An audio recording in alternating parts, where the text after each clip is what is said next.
নৈতিক ও আধুনিকতার সমন্বয়ে Ayesha Ali Newaz school and college নামে একটি শিক্ষা প্রতিষ্ঠানের উদ্বোধন করা হয়েছে।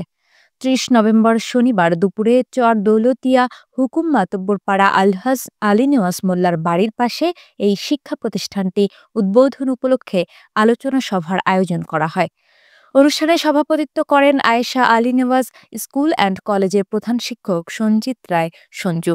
উদ্বোধনী ও আলোচনা সভায় উপস্থিত ছিলেন গোয়ালন্দর রাবেয়া ইদ্রিস মহিলা ডিগ্রি কলেজের অধ্যক্ষ আব্দুল কাদের, সরকারি গোয়ালন্দ কামরুল ইসলাম কলেজের প্রাক্তন সহকারী অধ্যাপক আব্দুল আউয়াল, দৌলদিয়া ইউনিয়ন পরিষদের সাবেক সদস্য মোহাম্মদ হামিদ মৃধা, আলী নেওয়াজ মোল্লা চর দৌলদিয়া সরকারি প্রাথমিক বিদ্যালয়ের সহকারী শিক্ষক মোহাম্মদ হাবিবুর রহমান, সাংবাদিক সিরাজুল ইসলাম, আক্তারুজ্জামান মৃধা সহ আরও অনেকে।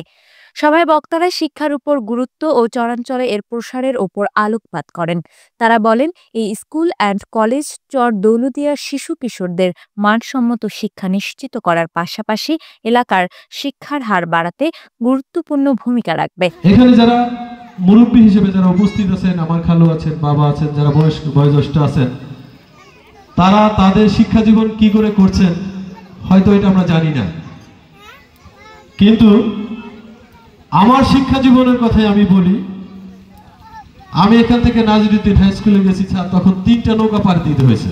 শিক্ষার্থীদের নৈতিক মূল্যবোধ ও আধুনিক প্রযুক্তি বিষয়ে দক্ষ করে গড়ে তুলতে এই শিক্ষা প্রতিষ্ঠান কাজ করবে বলে তারা আশা প্রকাশ করেন। Ayesha Ali Newaz school and college এলাকার সুবিধা বঞ্চিত শিশুদের জন্য সহজলভ্য ও মানসম্মত শিক্ষা প্রদান করবে। চরাঞ্চলের প্রাকৃতিক দুর্যোগ ও অন্যান্য প্রতিবন্ধকতাকে উপেক্ষা করে এ প্রতিষ্ঠান চরবাসীর শিক্ষার নতুন দুয়ার উন্মোচন করবে বলেও উদ্যোক্তারা জানিয়েছেন। এই শিক্ষা প্রতিষ্ঠান আপনাদের, আমার মা যখন এই মেম্বার ছিলেন, অনেক লোক আসতেন, অনেক সময় অনেকের কিছু দিতে পারেনি। আমার মা আপনাদের কাছ থেকে ক্ষমা চেতে পারেনি, আমি তার ছেলে হিসেবে ক্ষমা চাচ্ছি। আর এই শিক্ষা প্রতিষ্ঠান হবে আমাদের, যাতে আমাদের ছেলে মেয়ে এই শিক্ষা প্রতিষ্ঠানে পড়তে পারে, সবাই আপনারা এই শিক্ষা প্রতিষ্ঠানের সাথে থাকবেন। প্রবণতা থাকে, সেক্ষেত্রে আয়েশা আলী নেওয়াজ স্কুল থেকে এই এলাকার অভিভাবক এবং ছাত্রছাত্রীরা উপকৃত হবে। সর্বোপরি আমি যতদূর জানি, এই পরিবারটি এই এলাকার মানুষের বিভিন্ন রকমভাবে বিভিন্ন উন্নয়ন। মোহাম্মদ নাজমুল ইসলাম ফারাবি এবং বড় ভাই মোহাম্মদ আলহাজ নজরুল ইসলাম ভাইয়ের যে পরিকল্পনা, মায়ের স্মৃতিচরণে একটি প্রতিষ্ঠান করা, এটা অনেক মহৎ একটি কাজ।